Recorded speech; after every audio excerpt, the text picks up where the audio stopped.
ዲሞክራሲ ጥያቄያችንን በአደባባይ እዚሁ ባህር ዳር ከተማ ላይ በሰልፍ ስንጠይቅ የነበርን የአማራ ወጣቶች በባዶ እጃችን ወጥተን በቦምብና በስናይፐር የተመታንበት አደባባይ ላይ ክላሽና ብሬን ተኩሰን እኛ ራሳችን ቦምብ ታጥቀን ስርዓቱን አፍርሰን በዚህ ደረጃ ራሱ ሰልፍ ለማውጣት ለማኝ ሆኖ ማየታችን እድለኞች ነን። ህልማችን እንደምንኖር እኛ አማራዎች አንድ ተጨባጭ ማሳያ ነው። ሁለተኛ ብልጽግና እንደ ፖለቲካ ክሽፈት ገጥሞታል። እንደ ስብስብ መበተን መፍረስ ገጥሞታል።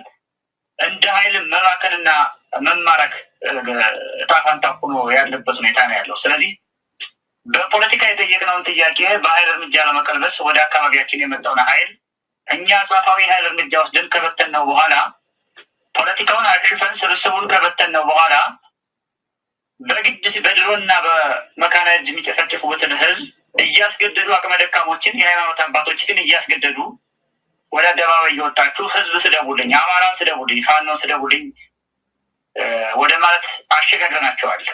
ይህንንም የሚሉት በነፃነት በኮንፊደንስ ሳይሆን በታንክ ውስጥ ተደብቀው በብዙ ሬጅመንት ወታደር ተደብቀው ነው ይህን የሚያደርጉት እና ይሄ ለመላው የባህር ዳርና አካባቢዋ ህዝብ እንደዚሁም በሌሎች አካባቢ ለሚገኘው ለአማራ ህዝብ ማስተላለፍ የምፈልገው መልእክት ዛሬ ላይ ቆሜ የዲሞክራሲ ጥያቄያችንን በኃይል እፈታለሁ ብሎ የመጣው ስርዓት ጥያቄያችንን ከማዳፈን አልፈን ወደ ማጥቃት ተከላክለን ጥያቄያችን ዓለም አቀፍ አጀንዳ ሆኖ አማራው አሸናፊ ሆኖ እየሄደ ባለበት የድል መንገድ ላይ እንጥፍጣፊ የ50 ዓመት የ60 ዓመት የባህሪን የኢህአዴጋዊ ስሪት የሆኑ ማይም ካድሬዎች ህዝባችንን እያስገደዱ ወደ አደባባይ ለማስወጣት ሙከራ ሲያደርጉ አትሳተፉ፣ እርምጃ አለ፣ ጥንቃቄ አድርጉ።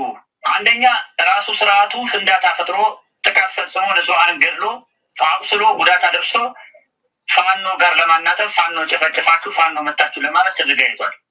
ሁለተኛ የፖለቲካ ክሽፈትና ኪሳራ የገጠመው ስርዓት ምን ለማድረግ ነው እናንተ ወደ አደባባይ የምትወጡት የሚል መልዕክት ማስተላለፍ ፈልጋለሁ። በመጨረሻ ይህን ሰልፍ የሚያስተባብሩትን ወጣቶች፣ ነጋዴዎችን፣ የሃይማኖት አባቶችን፣ ካድሬዎችን በዝርዝር እናውቃቸዋለን። ነገ ስማቸውን በይፋ የምናጋለጥ ይሆናል። ለአብዛኞቹ በስልክ እየደወልን ነግረናቸዋል እንዲያቆሙ፣ ቤታቸው እንዲቀመጡ፣ ካላቆሙ እርምጃ እንደሚወሰድባቸው። እነሱ የስርዓቱ ተጠቃሚ ሆነው ንጹሐኑን የሚጨፈጨፈውን ጥያቄ ያለውን አማራ ለማሳትና ከዚህ ከፋኖነትና ከአማራ እንቅስቃሴ ለማናጠብ ጥረት እያደረጉ ስለሆነ የተለቀቁ መልዕክት ማስተላለፍ ፈልጋለሁ ለማለት ነው። ማለት እኮ የአማራ ህዝብ ማለት ነው። የባህር ዳር ሰው እኮ በእንብልብሉ እየሄደ እንደ እባብ እየተሳበ እኮ በደረቱ እየተሳበ በድንጋይ ብሬን የማረከ ዲሽቃ የማረከ ህዝብ እኮ ነው። ይህን ህዝብ እኮ ነው አስገደው ወደ ሰልፉታ የሚሉት። የባህር ዳር ህዝብ እኮ ፋኖ ነው። ስለዚህ ማን ነው የሸሸ? ማን ነው የራቀ? ማን ነው የጠፋ? ማን እንደሚያጸዳው ያወጀብን እኮ አብይ አህመድ እኛ የገጠምነው መንግስትን ነው። እሱ የገጠመ አማራን እኮ ነው።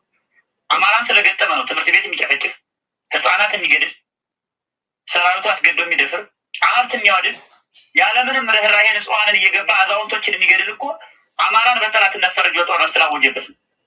አማራ እኮ አሁን ጦርነት የከፈተው ፋኖ እኮ ጦርነት ውጊያ የከፈተው ራሱን ለመከላከል ነው። ማንን ለመከላከል? አማራውን ለመከላከል ነው። ስለዚህ ኮንሰፕቹዋሊ እነሱ ፋኖን ከአማራ ህዝብ ነጥለው ቡድን ለማስመሰል ጥረት እያደረጉ ነው። ነገር ግን እያንዳንዱ አማራ በተፈቀው ፋኖ ነው፣ በተግባርም ፋኖ ነው። ስለዚህ እኛ የገጠምነው መንግስት ነው፣ እነሱ የገጠሙት አማራ ነው። አማራ የሚባለው ማህበረሰብ እንደ ማህበረሰብ እስካለ ድረስ ፋኖ ነው። ይሄን ደግሞ ሊያጠፉት አይችሉም። እስከ መጨረሻ እንፋለማቸዋለን። ስለዚህ ከባህር ዳርም አልወጣም፣ ከጎንደርም አልወጣም፣ ከየትም አልወጣም። የትም አለ ያለው አማራ ፋኖ ነው። አዲስ አበባም በሚሊዮን ፋኖ አለ። ይሄ ነው እድልና ሁለታውን ሲያገኝ አብይ አህመድ በቡጢ ብሎ ይሸኘዋል።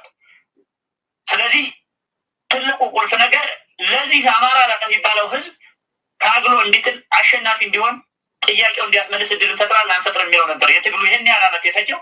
አሁን ጠመንጃችን አስተን አማራ ጠመንጃን አስቶ ስርዓቱ እየተከላከለ ነው። ልንጥለው ጫፍ ደርሰናል። አማራ ለማናጠብ ለመነጠር የታሰበ ሴራ ነው። የተበተነ የለም። አማራው አልተበተነም። አማራው አልተሰበረም። ከነሙሉ ክብሩ እየታገለው ነው ይህን ስርዓት ነው።